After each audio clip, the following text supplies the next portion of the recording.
또 동방 아라바 긴네롯 바다까지이며 또 동방 아라바의 바다 곧 염해의 벳 여시못으로 통한 길까지와 남쪽으로 비스가 산까지이며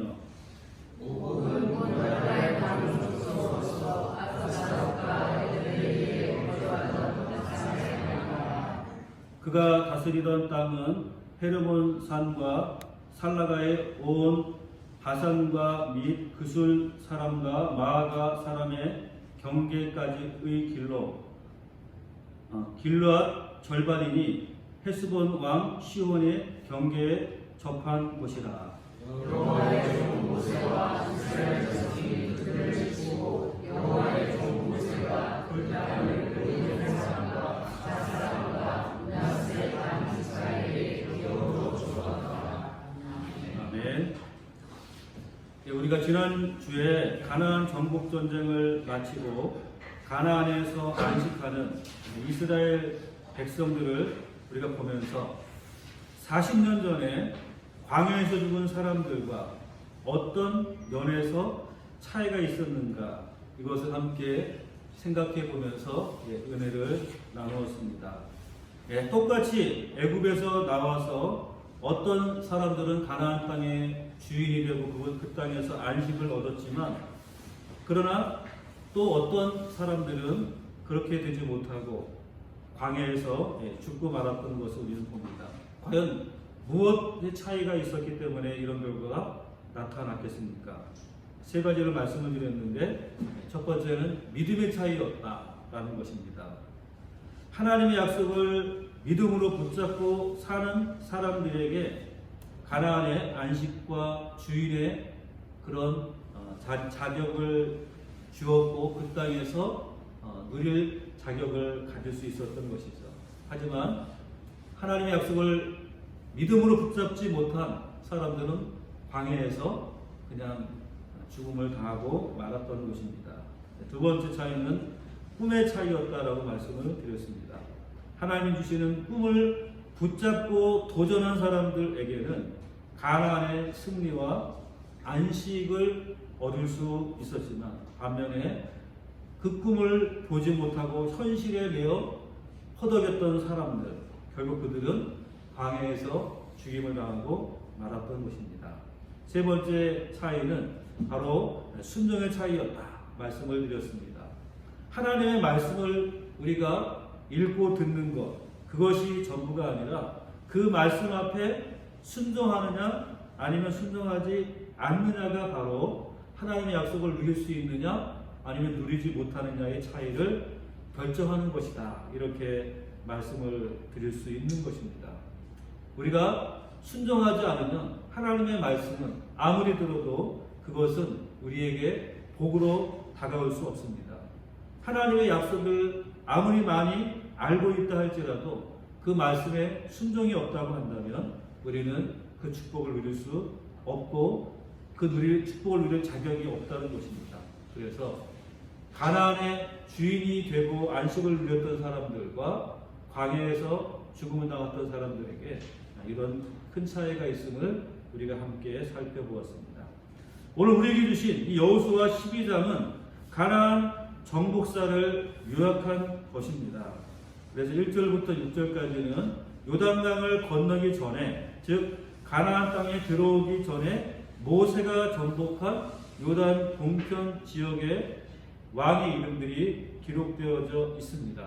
그리고 이제 우리가 읽지 않았지만 7절부터 24절까지는 가나안 땅에 들어간 이후에 여호수아가 정복한 요단 서편 지역의 범위와 왕의 이름들이 기록되어져 있습니다.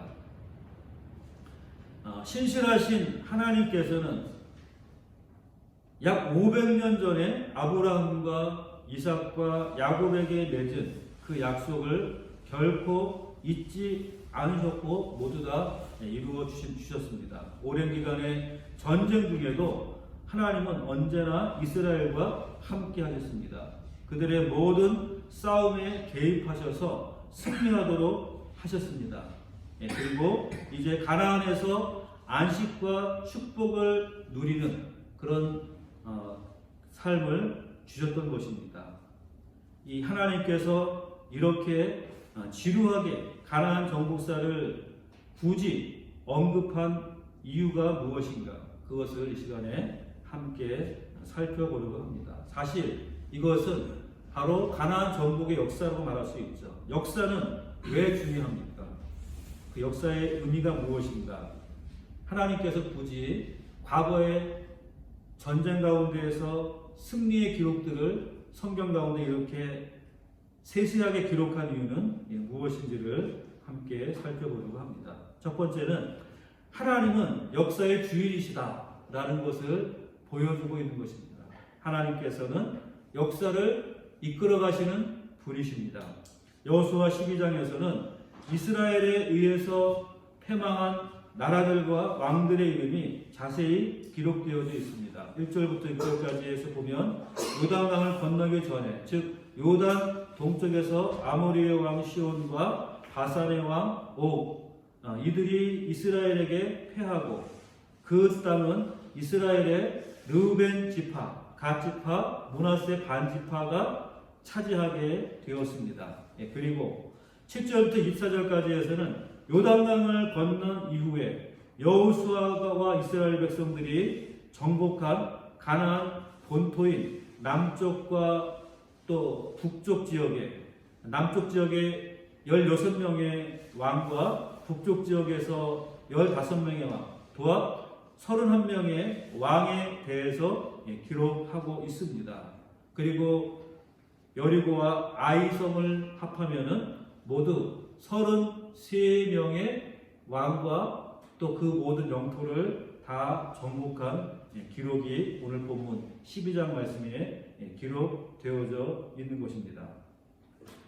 이스라엘이 가나안을 정복할 당시에 가나안의 문화는 굉장히 수준이 높은 그런 곳이었습니다. 도로와 성들이 다 잘 정비되어졌고 또 뛰어난 건축 기술로 집과 가옥들, 성들이 모두 다 잘 지어져 있는 곳이었습니다.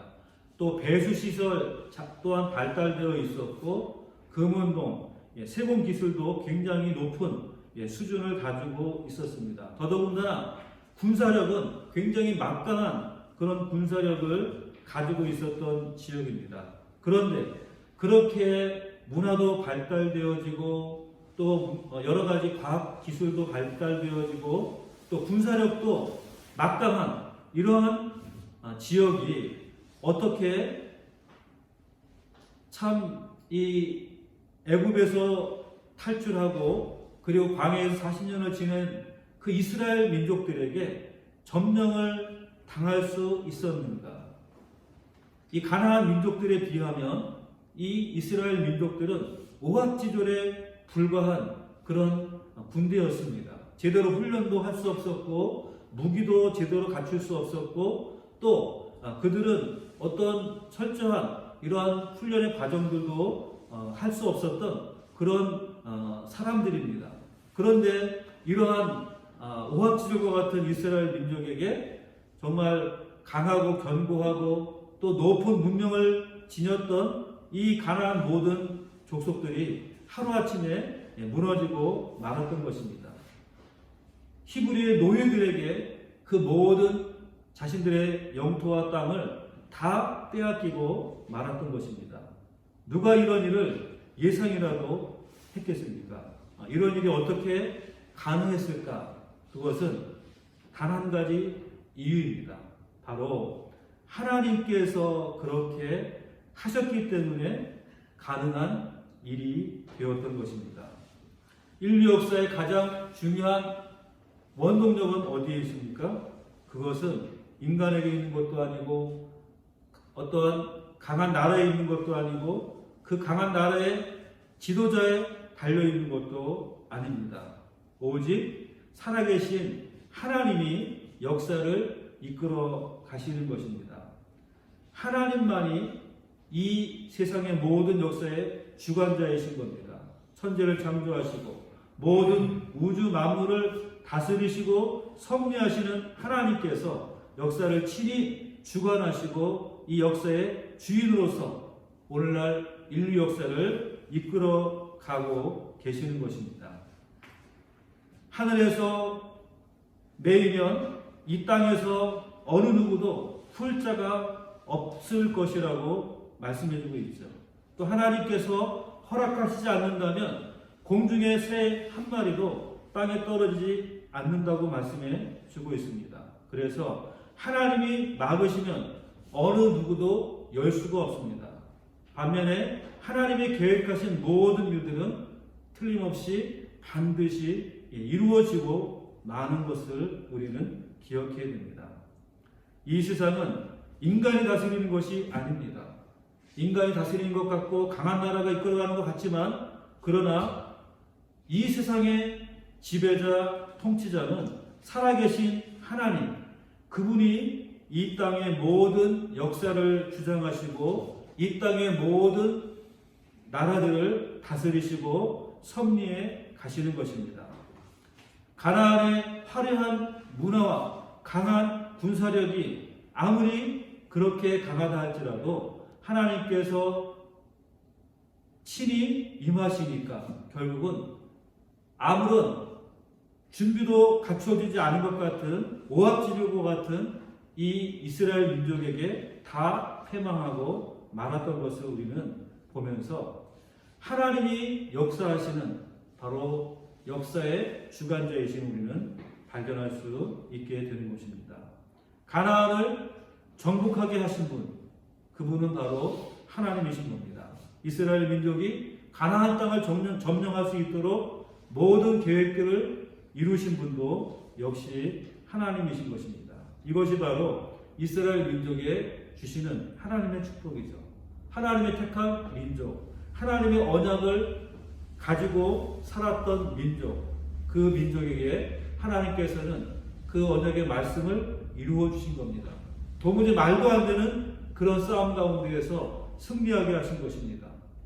역사의 주인인 하나님께서 역사를 이끌어 가시는 것을 우리는 보는 것입니다. 이 온 세상에는 23,000여 개의 종족이 있습니다. 그리고 나라로 치면은 약 250여 개의 나라가 유엔에 등록되어 있다고 합니다.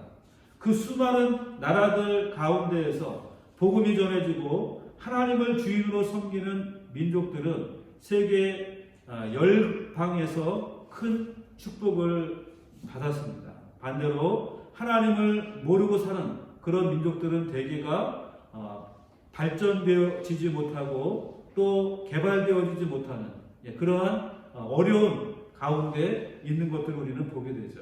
그런데 감사하게도 많은 나라와 민족들 가운데 하나님께서는 우리나라 이 땅 대한민국을 택하셔서 하나님의 놀라운 은혜와 축복을 주셨던 것을 우리는 보게 됩니다. 이 땅에 130여 년 전에 복음을 전해주시고, 그리고 그 복음이 이 민족에게 받아들여지면서 이 민족은 역사에 언저리에 있었던 민족이 점점 역사의 주역으로서 바뀌어져 가고 있는 것을 우리는 보게 됩니다. 세계사에서 정말 보잘것없는 그러한 이 한반도가 이제는 세계사의 중심에 붙어 서 있는 그런 민족으로 이렇게 세워진 것을 보게 되는 것입니다.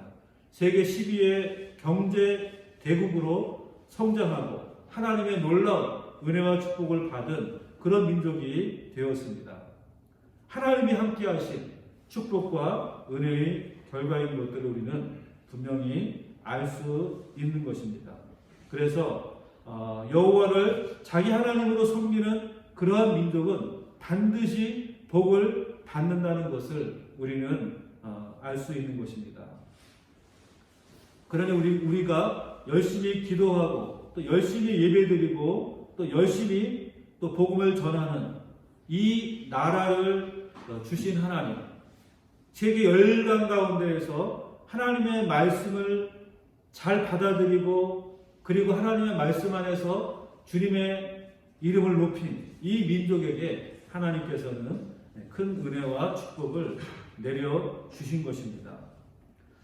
그러므로 여러분, 역사에는 비밀이 있습니다. 역사의 주인은 바로 하나님이시라는 겁니다. 눈에 보이는 역사, 사람이 이끌어가는 것 같지만 그러나 그 배후에는 하나님의 이끄심, 하나님의 계획하심, 하나님의 섭리하심이 분명히 있는 것입니다. 그러므로 우리가 하나님을 잘 섬기고 그분의 뜻을 따라 순종하는 자들에게는 놀라운 세계가 열리게 되어지는 것입니다. 그래서 저는 이 나라가 역사의 주인이신 하나님께서 지금까지 함께 하심으로 이런 놀라운 은혜와 축복을 받았는데 앞으로 이 민족이 정말 하나님 안에서 하나님을 올바로 섬기는 민족이 되어서 이제 이 마지막 시대에 주님의 축복을 받고 주님의 복음을 온 세계에 전할 수 있는 그런 민족이 되기를 간절히 소원하는 것입니다. 하나님의 역사의 한복판에서 쓰임받는 나라와 민족은 영원히 사라지지 않을 것입니다. 뿐만 아니라 한 나라만 그런 것이 아니라 우리 개인이나 우리 가족도 역시 마찬가지입니다. 하나님을 믿고 섬기는 자들, 하나님을 믿고 따르는 그러한 가족들에게는, 집안에게는 하나님의 은혜와 축복이 늘 함께 하실 것을 여러분 믿으시기를 바랍니다. 하나님의 말씀을 붙들고 살아가는 자들, 하나님의 말씀을 의지하며 나아가는 그러한 자들에게는 하나님께서 함께 하시고 역사와 이 모든 인류를 계획하시고 섭리하시는 하나님께서 그 개인과 가정과 또 그 나라와 그 민족을 반드시 축복해 주시는 줄 믿으시기를 바랍니다. 그러므로 우리도 하나님을 바르게 믿고 섬기는 하나님만을 의지하는 그러한 삶으로서 주님의 은혜와 축복 가운데 살아갈 수 있기를 주님의 이름으로 축원합니다.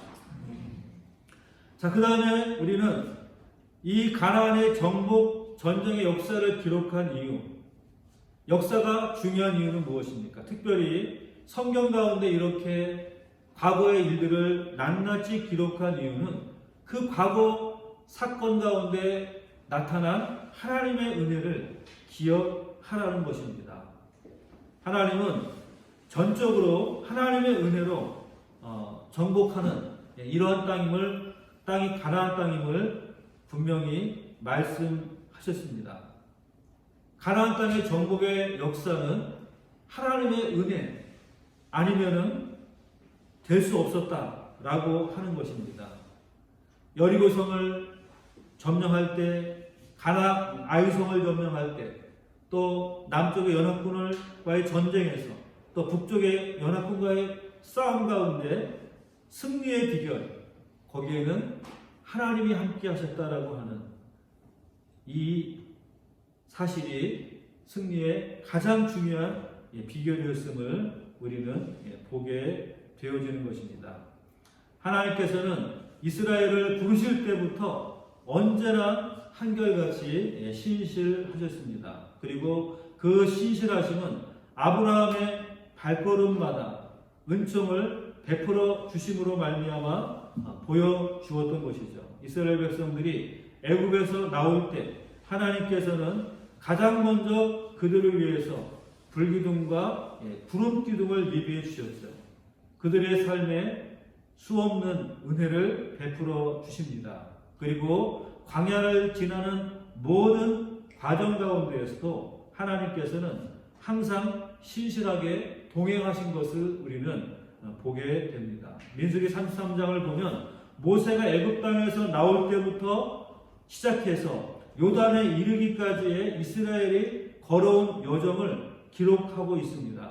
비록 광야의 삶이 고달프고 힘들지만 지나온 모든 발걸음마다에 하나님의 은혜가 흐르고 있다고 하는 사실을 기록하고 있는 것이죠.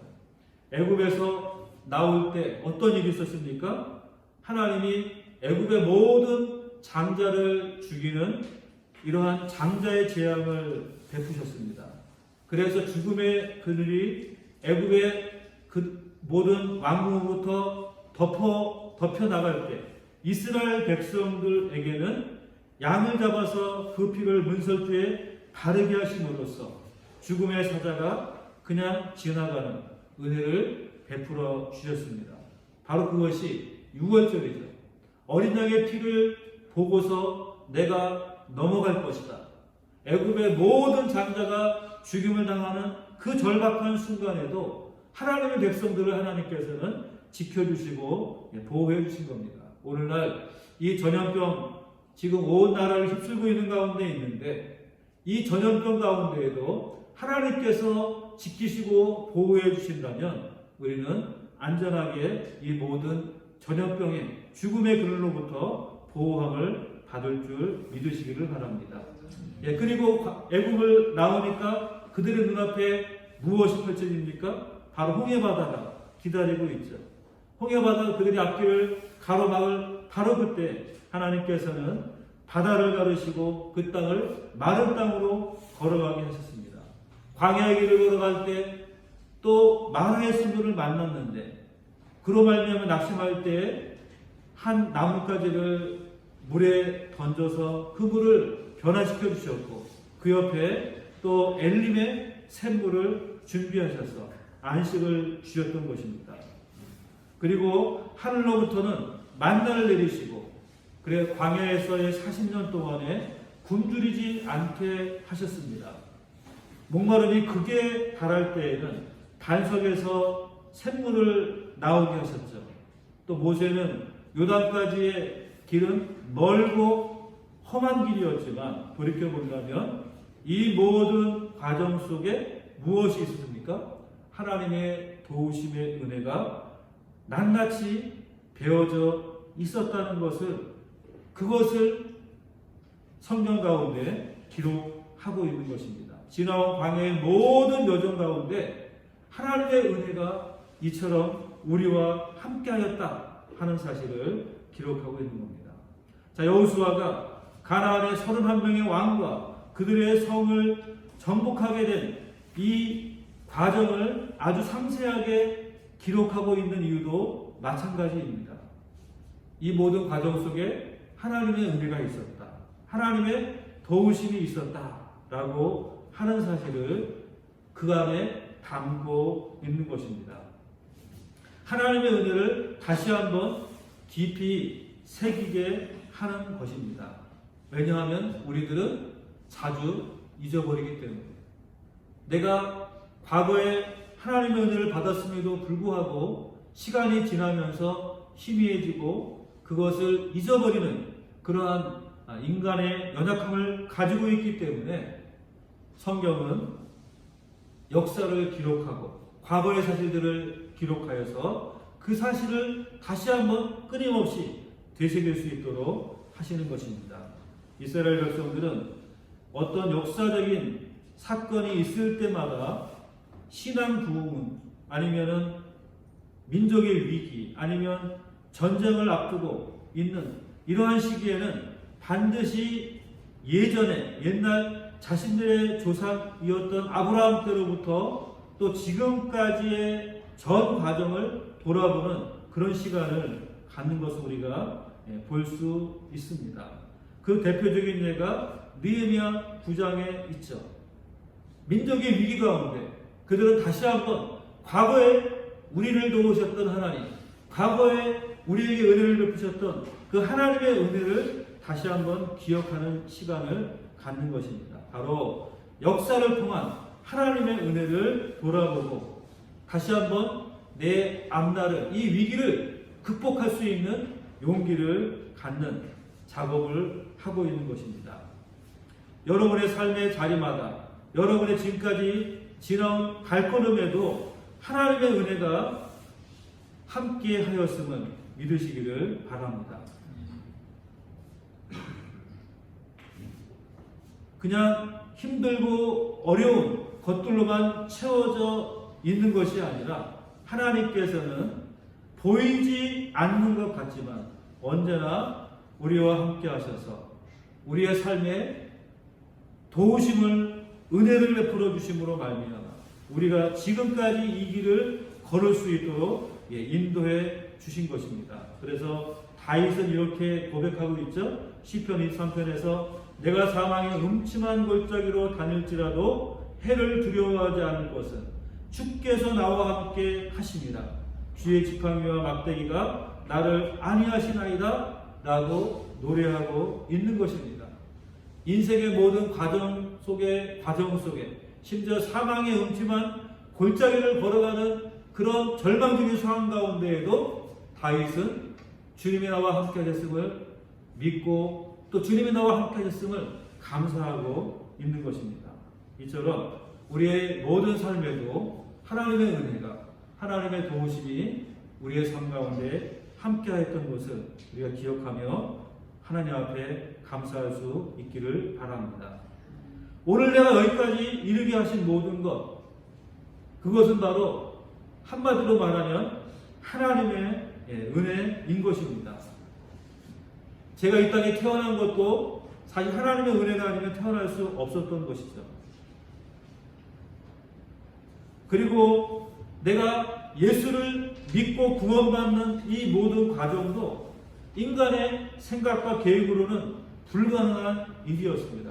그러나 하나님의 뜻에 따라서 하나님을 만나게 하시고 예수를 알게 하시고 그래서 나로 하여금 구원받게 하신 것, 하나님의 전적인 은혜인 것입니다. 그리고 하나님의 거룩한 일에 쓰임받게 하신 이 모든 과정들을 돌아본다면 정말 놀라지 않을 수 없습니다. 이제까지의 삶 가운데에는 하나님의 은혜가 아니면 결코 불가능했을 수밖에 없는 그러한 일들이 저의 삶에도 분명히 나타나 있는 것입니다.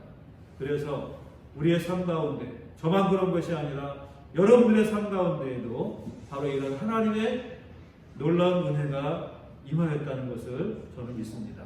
지금 이 시간 여러분들의 삶의 자리에는 하나님의 은혜가 묻어 있는 것입니다. 나의 나된 것은 주님의 은혜다. 이렇게 바울이 고백하고 있는 것처럼 우리의 지금 이 자리에 있는 이 순간도 그것은 하나님의 은혜임을 우리가 고백하고 하나님 앞에 날마다 감사함으로 나아갈 수 있는 주의 백성들이 다 되시기를 주님의 이름으로 축원합니다. 또 오늘 본문은 모세와 여호수아가 정복한 땅과 왕들에 대해서 기록하고 있습니다. 하나님의 백성 이스라엘이 남긴 승리의 흔적들인 것이죠.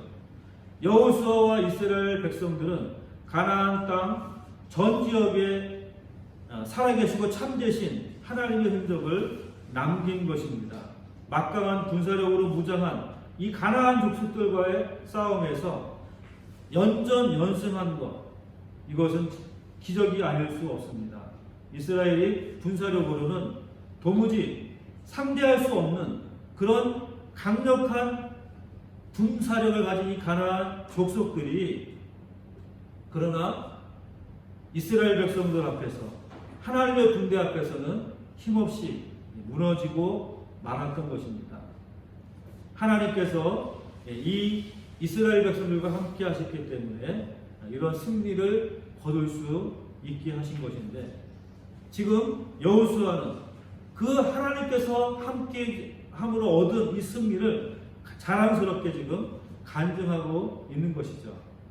우리나라 사람들은 유적지 남기는 거 굉장히 좋아합니다. 그래서 나라 곳곳에 유적지들이 널려 있죠. 치적비라든지 아니면 순교비, 생각 이런 것들, 심지어는 아직도 버젓이 살아있는 사람을 위해서 유적비를 남기는 그런 일도 우리는 간혹 볼 수가 있습니다. 그리고 저 북녘 땅에는 김일성, 김정일 이런 무상화를 위해서 곳곳에 동상을 만들고 심지어는 사진 한 장도 함부로 대하면 안 되고 처벌을 받는 이런 이 숭배가 지금 공공연하게 벌어지고 있는 모습을 우리가 보게 되죠.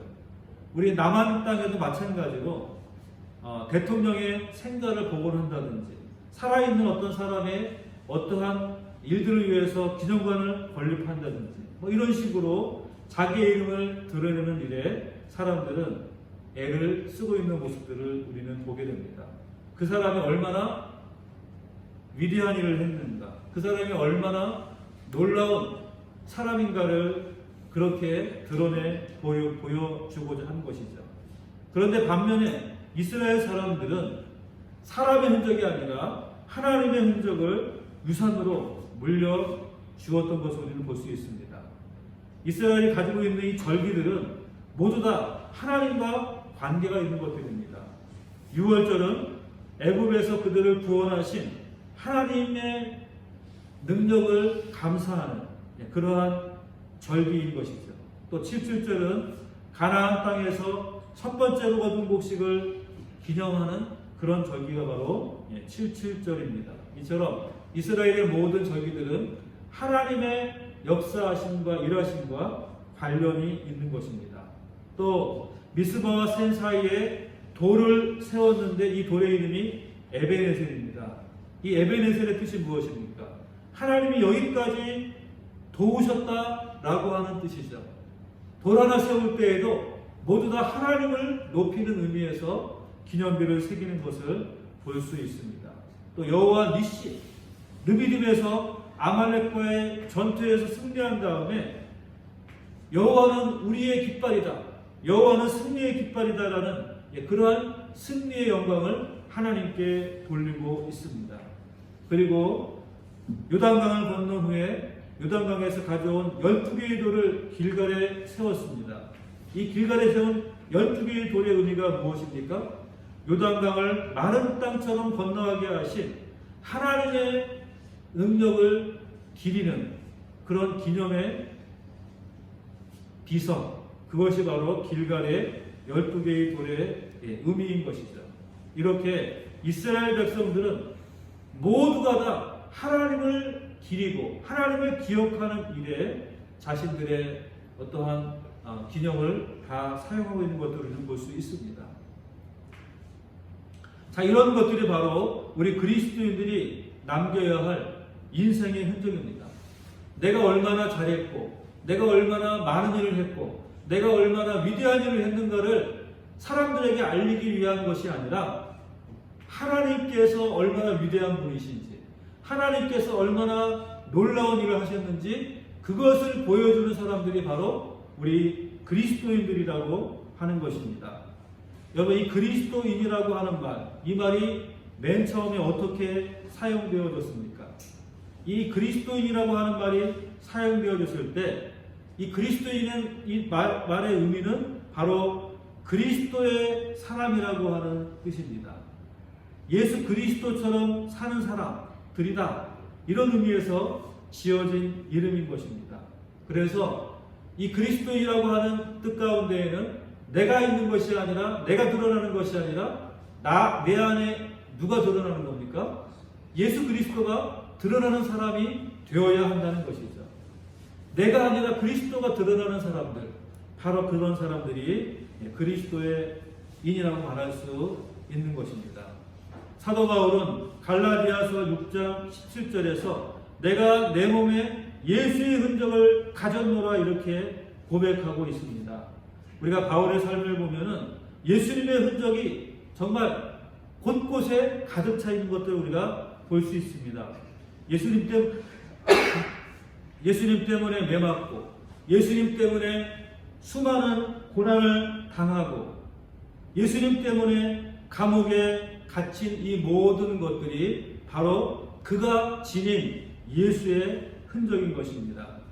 바울이 예수의 이름으로 복음을 증거하고, 예수의 이름으로 병든 자를 고치고, 예수의 이름으로 주님의 나라를 선포하는 이러한 일들을 통해서 거기에는 하나님의 역사가 나타났던 것이고 하나님의 은혜가 임하였던 것들을 우리는 보게 됩니다. 그래서 바울이라고 하는 이 한 사람의 삶 가운데에는 예수님의 흔적이 가득 차 있는 것들을 우리는 보게 됩니다. 하나님은 우리에게 열매 있는 삶을 요구하십니다. 나는 포도나무여 너희는 가지니 그가 내 안에 내가 그 안에 거하면 이 사람은 열매를 많이 맺나니 나를 떠나서는 너희가 아무것도 할 수 없습니다. 내 안에 거하지 아니하면 가지처럼 밖에 버려 말라지나니 사람들이 그것을 모아다가 불에 던져 사르느니라. 이렇게 요한복음 15장에서 말씀해주고 있죠. 열매가 없다는 것은 원 줄기에서 떨어져 나갔다라고 하는 의미입니다. 열매를 맺는다라고 하는 것은 원 나무에 그 가지가 붙어 있다고 하는 의미인 것입니다. 그래서 우리가 예수 그리스도에게 속한 자라고 한다면, 예수 그리스도에게 붙어 있는 자라고 한다면 우리는 예수의 열매를 맺게 되어지는 것이죠. 우리 갈라디아서 5장에 보면은 성령의 열매에 대해서 말씀해 주고 있습니다. 성령의 열매는 무엇입니까? 오직 성령의 열매는 사랑과 희락과 화평과 오래 참음과 자비와 양선과 충성과 온유와 절제니 이 같은 것을 금지할 법이 없느니라. 이렇게 말씀해 주고 있습니다. 성령의 열매가 맺힌다는 것은 무슨 뜻입니까? 그 사람이 성령 받은 사람이다. 그 안에 성령이 있음을 나타내 보여주는 증거인 것입니다. 내 안에 예수가 있으면 바로 예수로 말미암아서 열매가 나타나야 됩니다. 내 안에 성령이 계시면 성령으로 말미암아서 열매가 나타나 보여줘야 되는 것입니다. 이것이 바로 예수의 흔적, 성령의 흔적인 것입니다. 우리의 삶에 이런 하나님의 역사의 흔적이 나타나 보여져야 한다는 것입니다. 이스라엘 백성들, 이 가나안 전쟁의 역사를 통하여서 하나님의 흔적들을 보여주고 있는 것이죠. 우리는 우리의 삶에도 이런 하나님의 흔적들이 나타내 보여질 수 있어야 하는 것입니다. 내 안에 예수가 있다면, 내 안에 예수가 살아있다고 한다면 예수의 흔적, 예수와 함께 내가 죽고 예수와 함께 내가 산다면은 이제는 예수님처럼 내가 말하고 예수님처럼 내가 행동하고 예수님처럼 내가 사람들에게 예수를 보여줄 수 있는 그런 사람이 되어야 하는 것입니다. 성령이 우리 안에 거하신다면, 성령이 우리에게 임하셨다고 한다면 그러면 우리 안에 성령의 열매가 나타나 보여져야 하는 것입니다. 바로 그것이 예수의 흔적이요 성령의 흔적인 것입니다. 여호수아가 쓴 이 가나안 정복사는 살아계신 하나님의 흔적입니다. 하나님이 이와 같이 우리와 함께 일하셨고 은혜를 베푸셨다라고 하는 증거인 것입니다. 여러분들의 인생의 발걸음마다에도 살아계시고 또 참되신 하나님의 흔적 그 가운데 충만히 거할 수 있기를 바랍니다. 예수의 흔적, 성령의 흔적들이 우리 안에 나타날 수 있기를 바랍니다. 예수님께서 우리에게 주신 그 생명의 열매들이 여러분의 삶 가운데 나타나 보여지기를 바랍니다. 우리 안에 계신 성령님, 그분의 역사, 그분의 열매로 말미암아서 우리 안에도 성령의 많은 열매들, 그것들이 삶 가운데 나타날 수 있기를 주님의 이름으로 축원합니다. 기도드리겠습니다. 거룩하신 아버지 하나님, 감사합니다. 오늘도 하나님의 백성들이 하나님께서 주신 그 은혜를 기억하며 하나님의 일하심을 다시 한번 돌아보는 이 역사의 과정들을 통하여서 우리 자신들도 다시 한번 역사의 주인은 하나님이심을 믿음으로 고백할 수 있도록 도우시고 우리에게 승리를 주시는 분도 하나님이심을 우리가 고백할 수 있도록 은혜 주시옵소서. 그리고 우리의 삶에도 예수의 사람이라고 하는 증거가 나타날 수 있도록 도우시고 성령의 사람이라고 하는 증거가 나타날 수 있도록 은혜 베풀어 주시옵소서. 열매 없는 자가 아니라 열매를 맺고 하나님 앞에 많은 열매를 드릴 수 있는 주의 백성들이 다 될 수 있도록 은혜 베풀어 주시옵소서. 예수님의 이름으로 기도드리옵나이다.